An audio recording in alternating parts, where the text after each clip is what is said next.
Aujourd'hui, Maurice Tantan s'intéresse, il veut décrypter notre relation avec le bien public. Maurice, bonsoir. Bonsoir, heureuse. Bonsoir à tous et bonsoir à toutes. Merci d'être encore là.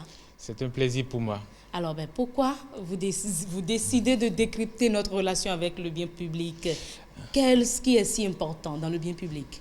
Avant d'en arriver Oui. à l'importance du bien public, commençons déjà par une clarification conceptuelle. Un bien est considéré comme public lorsqu'il répond aux critères de non-rivalité et de non-exclusion. D'une part, la non-rivalité d'un bien signifie que sa consommation par un individu ne prive pas un autre individu de le consommer de la même manière. D'autre part, la non-exclusion désigne le fait qu'une personne ne peut en aucun cas être privée de consommer ce bien-là. Par exemple, les réverbères dans la rue qui permettent d'éclairer tous les individus sont des biens publics. Il en est de même pour les voies publiques, les feux et panneaux de signalisation, les infrastructures socio-sanitaires, l'argent public et j'en passe. Et cela dit, on comprend alors très vite que le bien public est un bien précieux et sensible. De ce fait, sa disponibilité pour tous requiert de la part de nous tous d'ailleurs des attitudes qui peuvent se résumer en son respect. Car les biens publics sont des biens collectifs, c'est-à-dire des ressources ou des services qui bénéficient à tous. Et selon vous, avons-nous réellement conscience de l'importance de ces biens publics?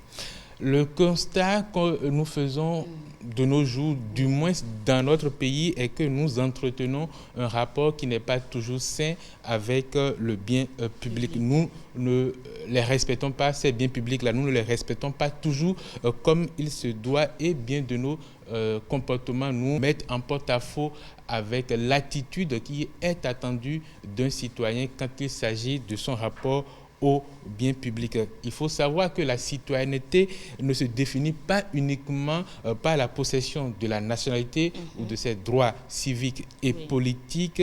Elle se caractérise surtout par le respect des biens publics et les symboles de la République comme le drapeau national et l'hymne national. Or, il n'est pas rare aujourd'hui de voir certains de nos compatriotes banaliser ces biens publics-là. On va jusqu'à justifier certains actes dont on a conscience qu'ils dégradent le bien public. L'un des exemples concrets qui me vient à l'esprit est le vol de batteries sur les lampadaires solaires qui servent à éclairer les voies publiques. On peut aussi citer le transporteur qui charge son camion au-delà des limites qui sont fixées, qui sont autorisées et donc qui participent ainsi à la dégradation des voies publiques. Parlant du respect des symboles de la République qui font aussi partie des biens publics, on peut se demander combien parmi nous connaissent effectivement l'hymne national, l'aube nouvelle.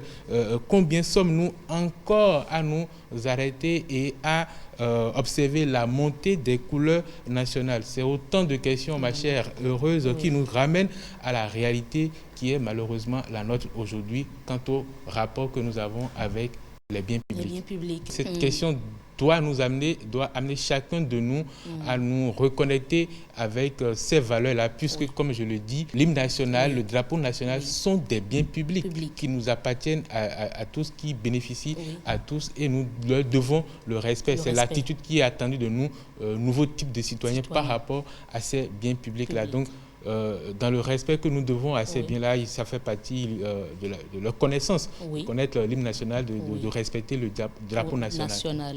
Et également, lorsqu'on est en train de monter le drapeau, nous avons le devoir, mesdames et messieurs, de nous arrêter. Malheureusement, on ne constate pas, on ne constate plus cela. Alors, quelles sont vos recommandations, monsieur le chroniqueur, pour tout citoyen? D'une façon générale, le nouveau type de citoyen doit s'investir à avoir un comportement positif vis-à-vis du bien public et participer aux actions d'entretien et d'amélioration de ces biens publics-là. Le respect dû au bien public nous épargne du désastre, un désastre à la fois civique, mais aussi moral, matériel et politique. Car aujourd'hui, il faut le dire, hein, le non-respect des biens publics est à la base de beaucoup de problèmes dans la société béninoise. Nous devons savoir que l'attitude individuelle du nouveau type de citoyen vis-à-vis, bien face aux biens publics est très importante. Les comportements de civisme dont le respect des biens publics sont pour beaucoup dans le caractère apaisé de notre société. Donc si on a conscience que pour avoir une société paisible, apaisée, il faut observer le respect du bien public. Nous devons tous donc observer, nous devons tous participer au respect de ce bien public-là en tant que nouveau type de citoyen. Et c'est le message que je voudrais que chacun de nous retienne ce soir. Merci beaucoup Maurice Tantan. Et ce sera tout. Avec plaisir, nous vous avons suivis. Les pneus que nous brûlons sur nos voies inter-États, malheureusement, ce n'est pas digne d'un citoyen de nouveau type. Les ordures que nous jetons sur la voie publique, ce n'est pas digne d'un citoyen de type nouveau. Alors, mesdames et messieurs, nous allons vous inviter à présent à recevoir avec moi notre expert en participation citoyenne.